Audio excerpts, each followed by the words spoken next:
Hello students, learn 24 academy में आपका स्वागत है। देखिए स्टूडेंट्स, हम बिजनेस मेथड पढ़ रहे थे। बिजनेस मेथड में हमने चैप्टर नंबर 3 तक कंप्लीट कर लिया है, जिसमें हमने एंटरप्रेन्योरशिप पढ़ा था। तो आज हम इसके देखेंगे एमसीक्यू। तो आज ये बिना देरी करे स्टार्ट करते हैं एमसीक्यू, और ये प्रीवियस ईयर क्वेश्चंस बेस्ड रहेंगे। ठीक है, तो ये आपको बिल्कुल ऐसे देना है जैसे आप एग्जाम में ये क्वेश्चंस अटेंड कर रहे हैं। जैसे मान लीजिए क्वेश्चन नंबर 1 है, ठीक है, तो आपको क्या है 10 से 15 सेकंड का समय लेकर आराम से इसका आंसर वीडियो को पोस्ट करके कमेंट सेक्शन में लिखना है। ठीक है, तो बताइए ऐसे उद्यमी जो किसी प्रकार का नवाचार नहीं अपनाना चाहता है तो वो क्या कहलाएगा। ठीक है, कोई भी न्यू इनोवेशन नहीं चाहता है। तो ये देखो, second grade commerce school education department द्वारा 12/10/2022 को प्रश्न पूछा गया था। ठीक है, तो यहाँ पे देखिए नहीं पे जोड़ देना है, जो नई न्यू इनोवेशंस नहीं अपनाना चाहता है। ठीक है, तो नव प्रवर्तक उद्यमी, तो नव प्रवर्तक का मतलब ये होता है कि न्यू इनोवेशंस करने वाला, तो ये ऑप्शन तो वैसे भी नहीं होगा। ठीक है, अनुकरणशील उद्यमी, सावधान उद्यमी और आलसी उद्यमी। ठीक है, तो आलसी टाइप का जो उद्यमी होता है वो क्या होता है, वो कोई न्यू इनोवेशंस नहीं चाहता, वो अपने आलस्य में बना रहना चाहता है और जो चल रहा है उसी में चलना चाहता है। तो ऑप्शन नंबर क्या हो जाएगा, डी हो जाएगा आपका राइट आंसर क्वेश्चन नंबर 1 का। आज क्वेश्चन नंबर 2 करते हैं। ठीक है, तो देखिए क्वेश्चन नंबर 2 है, ये क्या कह रहा है, प्रकृति के आधार पर। ठीक है, on the basis of nature. ठीक है, नेचर के आधार पर उद्यमी का एक प्रकार है। तो इनमें से कौन सा है, सावधान उद्यमी मतलब अटेंटिव एंटरप्रेन्योर, संयुक्त क्षेत्र उद्यमी, ठीक है, जॉइंट रीजन वाला एंटरप्रेन्योर, व्यापारिक मतलब कॉमर्शियल, सहकारी मतलब कोऑपरेटिव। तो बताइए प्रकृति के आधार पर उद्यमी का इनमें से कौन सा एक प्रकार है। ठीक है, एक उद्यमी जो होता है वो सावधान होता है, संयुक्त होता है, व्यापारिक होता है, सहकारी होता है। तो first grade commerce school education department में ये प्रश्न पूछा गया था। तो देखिए इसका आंसर क्या हो जाएगा, अपन ने ये वाले नहीं पढ़े हैं तीनों। ठीक है, अपन ने पढ़ा है सावधान उद्यमी। ठीक है, तो आंसर क्या हो जाएगा, ऑप्शन नंबर ए हो जाएगा प्रश्न नंबर 2 का। अब देखिए प्रश्न नंबर 3। क्वेश्चन नंबर 3 है आपके सामने, बताइए स्वेट इक्विटी शेयर्स। ठीक है, इक्विटी शेयर की बात कर रहा है, कौन से sweat equity shares, equity shares. ठीक है, तो ये स्वेट भी याद रखना है। स्वेट इक्विटी शेयर्स की बात कर रहा है, एक कंपनी द्वारा जारी किए जाते हैं। तो किसके लिए इशू किए जाते हैं, केवल संचालकों के लिए, जो डायरेक्टर्स होते हैं उनके लिए इशू किए जाते हैं, या केवल कर्मचारियों के लिए, ठीक है, या दोनों के लिए, संचालकों तथा कर्मचारियों दोनों को लिए, या केवल उनके जो शेयर होल्डर्स होते हैं। ठीक है, शेयर होल्डर्स के लिए इशू किए जाते हैं, संचालकों के लिए, डायरेक्टर्स के लिए, एम्प्लॉयज़ के लिए, या फिर दोनों के लिए। बताइए किसके लिए किए जाते हैं। ठीक है, तो देखिए इसका आंसर क्या है, 10 से 15 सेकंड में इसका आंसर आपको कमेंट सेक्शन में लिखना है, बहुत ही ईजी है। तो देखिए जो स्वेट इक्विटी शेयर्स होते हैं वो संचालकों, जो उसके डायरेक्टर्स होते हैं, ऑर्गेनाइजर्स होते हैं, ठीक है, उनके लिए, और कर्मचारी एम्प्लॉयज़ के लिए। तो बोथ आंसर हो जाएगा इसका आंसर। ठीक है, ऑप्शन नंबर सी। आ जाइए नेक्स्ट चलते हैं प्रश्न नंबर 4 पे। अब देखिए प्रश्न नंबर 4 है आपके सामने, क्वेश्चन नंबर 4। निम्नलिखित में से कौन सा उद्यमी का एक कार्य नहीं है। ठीक है, तो जो एंटरप्रेन्योर है उसका इसमें से कौन सा कार्य नहीं होता है, तो बताना है। देखो आपके सामने यहाँ पे 4 कार्य दे रखे हैं। ठीक है, तो पहला कार्य है अवसरों की खोज करना। ठीक है, टू फाइंड द अपॉर्चुनिटी। तो क्या ये अपॉर्चुनिटी फाइंड करता है, हाँ बिल्कुल करता है। ठीक है, नवाचार करना, नवाचार भी करता है। ठीक है, परिवर्तनों को नहीं अपनाना, क्या ये परिवर्तनों को अपनाता है या नहीं अपनाता, परिवर्तनों को अपनाता है। तो नहीं लगने के कारण ये ऑप्शन मतलब सही हो जाएगा, क्योंकि यहाँ पे भी नहीं पूछा है। ठीक है, तो आंसर क्या हो जाएगा आपका, ऑप्शन नंबर सी हो जाएगा। इसके आगे पढ़ो तो पढ़ लो, जोखिम उठाना। तो देखो एक एंटरप्रेन्योर का काम ही होता है रिस्क बियर करना, है ना, रिस्क टेकर तो होता ही है एंटरप्रेन्योर।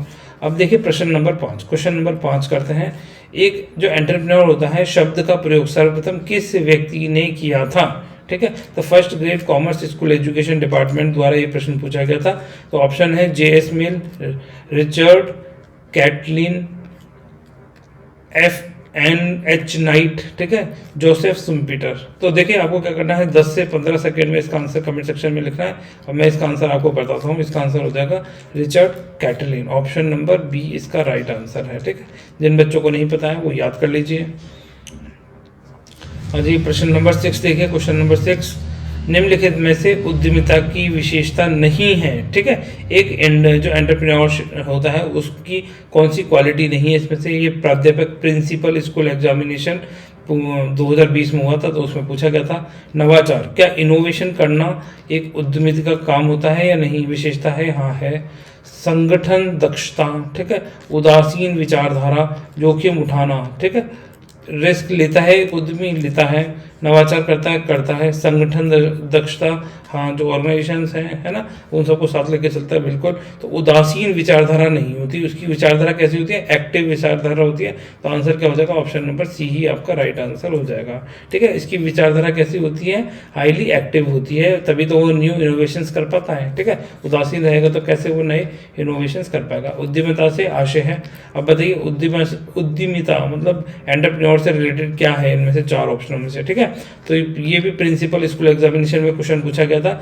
मुख्य कार्यकारी अधिकारी के रूप में नियुक्त होना चाहता है। तो बताइए कोई एक इंडस्ट्रियलिस्ट है, तो वो क्या कार्यकारी अधिकारी के रूप में नियुक्त होना चाहेगा, या किसी व्यक्ति द्वारा नए कार्य को प्रारंभ करने की इच्छा, है ना, कोई नया कार्य करना चाहता है, नई भावना के साथ वो कार्य करना चाहता है और उसके लिए वो क्वालिटीज भी रखता है, ठीक है।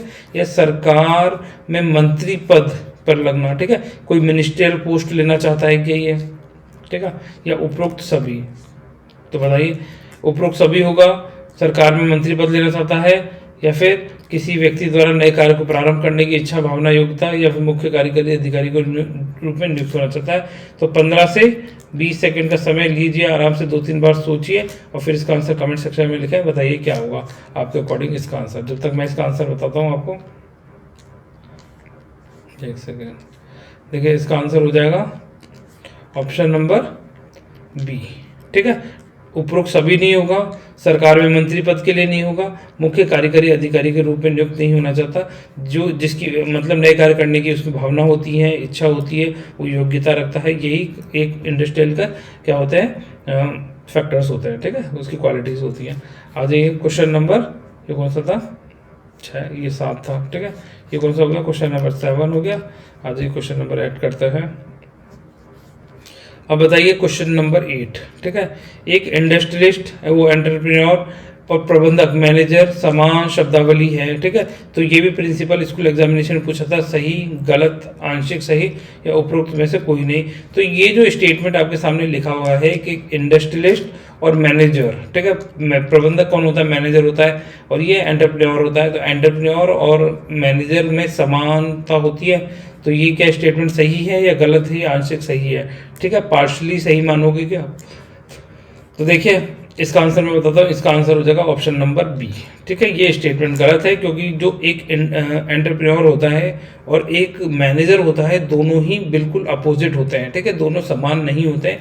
क्योंकि जो उद्यमी होता है ना, जो एंटरप्रेन्योर होता है, ये क्या होता है, ये खुद भी काम करता है और अपने जो एम्प्लॉयज होते हैं उनसे भी काम कराता है, ठीक है।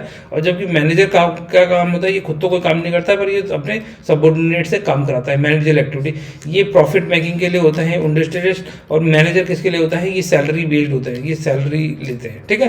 तो इस तरीके से आप इनके डिफरेंस देख सकते हैं। ये रिस्क ले सकता है, ठीक है, रिस्क टेकर होता है। ये नॉन मैनेजर क्या होता है?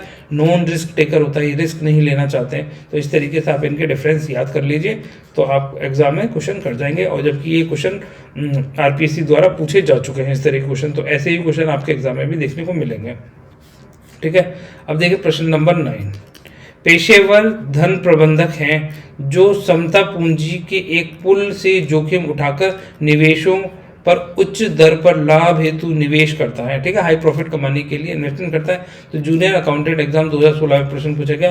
तो उद्यम पूंजीपति, ठीक है, उद्यमी मतलब एंटरप्रेन्योर, व्यापारी मतलब ट्रेडर, क्रेता मतलब परचेजर। तो हाई रिस्क कौन ले सकता है इनमें से? एक उद्यमी ले सकता है, एक व्यापारी ले सकता है, एक क्रेता ले सकता है, या उद्यम पूंजीपति ले सकता है, ठीक है। तो प्रश्न 9 का क्या आंसर हो जाएगा? आंसर हो जाएगा उद्यम पूंजीपति, ठीक है, जिसके पास कैपिटल होगा वही high taker, high risk taker हो सकता है। तो आंसर ए, ठीक है। अब अजय प्रश्न नंबर 10 करते हैं।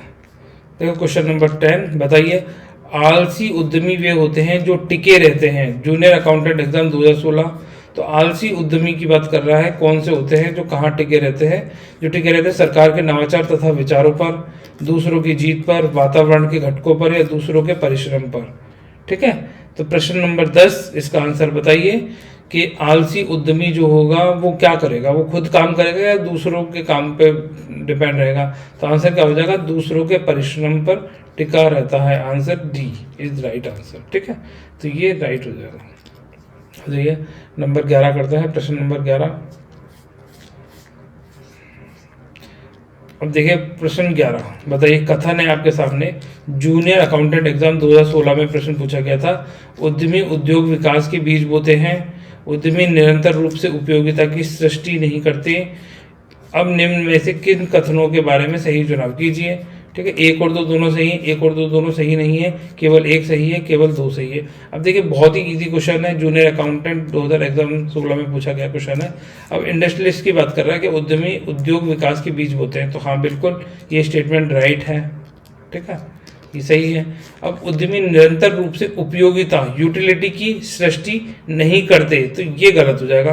वो हमेशा क्या है, सृष्टि करते हैं, यूटिलिटी जो भी प्रोडक्ट बनाते हैं उसके लिए निरंतर प्रयास करते रहते हैं, उसकी उपयोगिता पर रिसर्च करते रहते हैं। ठीक है, तो ये आंसर ऑप्शन 2 गलत हो जाता है। तो इसकी वजह से क्या हो जाएगा, हमारा ऑप्शन नंबर 1 सही हो जाएगा। तो राइट आंसर हो जाएगा आपका ऑप्शन नंबर सी। ठीक है, आज ये प्रश्न नंबर 12 करते हैं। अब देखिए क्वेश्चन नंबर 12। ठीक है, आर्थिक विकास में उद्यमिता के नकारात्मक प्रभावों को पहचानें। ठीक है, तो नेगेटिव क्या प्रभाव पड़ेंगे आर्थिक विकास, इकोनॉमिक डेवलपमेंट में उद्यमिता के जो नकारात्मक प्रभाव होते हैं, तो पूंजी निर्माण, उद्यम प्रतिभा का दुराग्राही आवंटन, रोजगार का सृजन, या संपत्ति सृजन तथा वितरण। ठीक है, तो बताइए तो कौन सा होता है नकारात्मक प्रभाव। ठीक है, तो ये होता है उद्यम प्रतिभा का दुराग्राही आवंटन। ठीक है, इस ऑप्शन को समझिए आराम से। इकोनॉमिक डेवलपमेंट में जो इंडस्ट्रियलिस्ट होता है, जो एंटरप्रेन्योर होता है, ठीक है, उसके नकारात्मक प्रभावों में सबसे देखो पूंजी निर्माण, ये तो वो करेगा ही, तो ये पॉजिटिव होगा फैक्टर। ठीक है, नेगेटिव नहीं है। रोजगार का सृजन, ये भी पॉजिटिव होता है। संपत्ति सृजन तथा वितरण, ये भी पॉजिटिव, मतलब ये सारे काम तो एक इंडस्ट्रियलिस्ट कर ही रहा है ना, इंडस्ट्रियलिस्ट या एंटरप्रेन्योर जिसे बोल सकते हैं आप। ठीक है, तो ये सारे फैक्टर्स तो पॉजिटिव होंगे। और जो प्रतिभा होती है, जैसे मान लीजिए एक इंडस्ट्रियलिस्ट क्या होता है, जैसे टैलेंट होता है, तो उसको क्या है दूसरों को थोड़ी भेज देगा, वो तो अपने पास सजो के रखना पड़ेगा ना, तो नकारात्मक प्रभाव ये ऑप्शन बी हो जाएगा। ठीक है, तो ये आंसर हो जाएगा, ऐसे ध्यान रखें। आज ये प्रश्न नंबर 13 करते हैं। क्वेश्चन 13 पढ़े, निम्न प्रतिष्ठा उद्यमी की किस बाधा का एक उदाहरण है। DLV जूनियर अकाउंटेंट एग्जाम 2016 में पूछा गया है कि इनमें से जो आपके सामने 4 ऑप्शन दे रखे हैं, इसमें प्रतिष्ठा उद्यमिता की किस बाधा का एक उदाहरण है। तो सामाजिक, व्यक्तिगत, मनोवैज्ञानिक या पर्यावरण। ठीक है, तो प्रश्न नंबर 13 का बताइए, जो प्रतिष्ठा होती है ना, प्रतिष्ठा जैसे आप लोग बोलते हैं कि ये प्रतिष्ठा, परंपरा, आपने ऐसे बड़े बड़े हैवी नाम सुने होंगे। ठीक है, तो बताइए तो प्रतिष्ठा उद्यमिता की किस बाधा का एक उदाहरण है। प्रतिष्ठा जैसे मान लीजिए आत्मसम्मान की बात करी जा रही है। अब आत्मसम्मान सामाजिक होता है, मनोवैज्ञानिक होता है, पर्यावरणीय होता है या व्यक्तिगत होता है। तो जब भी आपके आत्मसम्मान को ठेस पहुंचती है तो आपको बोलते हैं ये मेरा व्यक्तिगत मामला है। ठीक है, तो व्यक्तिगत उद्यमिता की ये प्रतिष्ठा उद्यमिता व्यक्तिगत बाधा का एक उदाहरण है। ठीक है, तो ऑप्शन क्या हो जाएगा, ऑप्शन बी हो जाएगा आपका राइट आंसर। आज ये प्रश्न नंबर 14 करते हैं। ठीक है, बताइए